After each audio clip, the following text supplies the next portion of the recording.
Hello viewers, মামুজের পক্ষ থেকে আমি বুলবুল আহমেদ সবাইকে স্বাগতম জানাচ্ছি।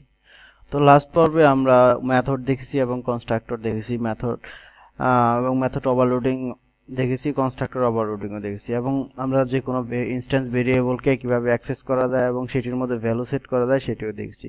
তো আজকে আমরা যেটা দেখবো সেটা হচ্ছে সেট আর গেটার, বা সেট এবং গেটারের মাধ্যমে কিভাবে ভ্যালু সেট করতে হয় এবং কিভাবে ভ্যালু গেট করতে হয় সেটা দেখবো। তো সেটার জন্য আমরা একটা প্যাকেজ ক্রিয়েট করে নিচ্ছি, নাম দিচ্ছি সেটার গেটার।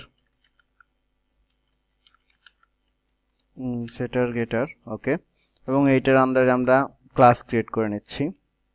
যে কোনো ক্লাস ক্রিয়েট করতে পারি আমরা, যেমন হচ্ছে ক্লাস ক্রিয়েট করলাম স্টুডেন্ট। স্টুডেন্ট নামে আমরা একটা ক্লাস ক্রিয়েট করব।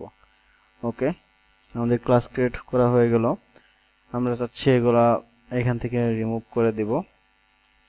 ওকে, স্টুডেন্টের জন্য আমাদের একটা মেইন মেথড লাগবে অবশ্যই, সেজন্য আরেকটা ক্লাস ক্রিয়েট করে নেব, সেটা হচ্ছে মেইন মেথড। মেইন নামে ক্লাস ক্রিয়েট করে নিচ্ছি, এখানে আমাদের মেইন মেথডটা থাকবে। ওকে, তো স্টুডেন্টের কিছু প্রপার্টি থাকে, যেমন স্ট্রিং নেম থাকে,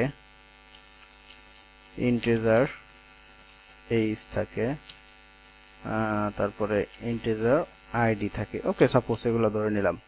তো আমি চাচ্ছি যে এখানে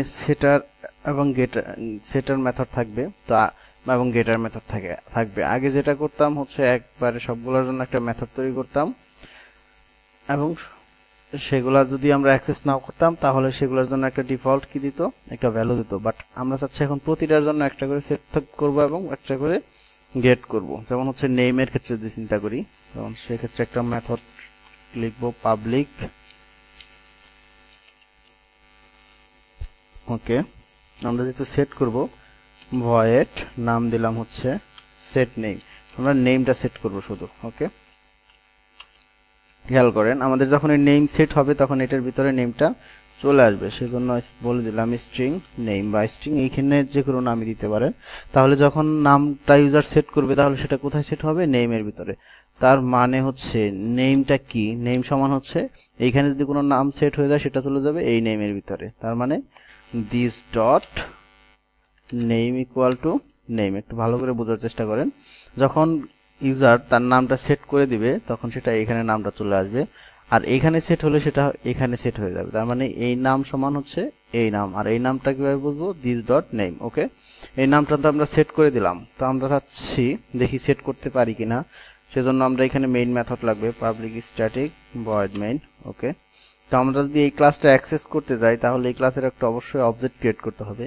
তো স্টুডেন্ট ক্লাসের একটা অবজেক্ট ক্রিয়েট করব, student S equal to new student. Okay, কোনো সমস্যা নাই। তো এখন দেখি এস দিয়ে সেই সেট নেমকে অ্যাক্সেস করতে পারি কিনা। দেখেন অ্যাক্সেস কিন্তু করতে পারতেছি, তার মানে বুলবুল সেটা কোথায় সেট হয়ে গেল, সেট নেমে চলে গেল এবং নেমের ভ্যালু হয়ে গেল বুলবুল। তো আমরা এখন তো কি আউটপুট দেখা দরকার, সেজন্য আমরা গেট করব। তো সেজন্য আমরা একটা মেথড লিখব পাবলিক। এখন আমাদের কি আউটপুট দিবে, স্ট্রিং টাইপের একটা ভ্যালু আউটপুট দিবে, সেজন্য লিখলাম স্ট্রিং এবং মেথডের নাম দিলাম গেট নেম। ওকে, এবং সে কি রিটার্ন দিবে, নেমটা রিটার্ন দিবে। ওকে, কারণ হচ্ছে এখানে যে ভ্যালুটা সেট করা আছে, যেমন এখানে ভ্যালুটা সেট হয়ে গেছে এখন বুলবুল, সেই ভ্যালুটা সে রিটার্ন করে দেবে। ওকে, আমরা যদি এখন গেট নেমটাকে কল দিতে পারি কিনা দেখি, সরি গেট নেমটাকে কল দেই, দেখি কাজ করে কিনা। এখন যদি আমরা রান দেই তাহলে কিন্তু এইটা পেয়ে যাব।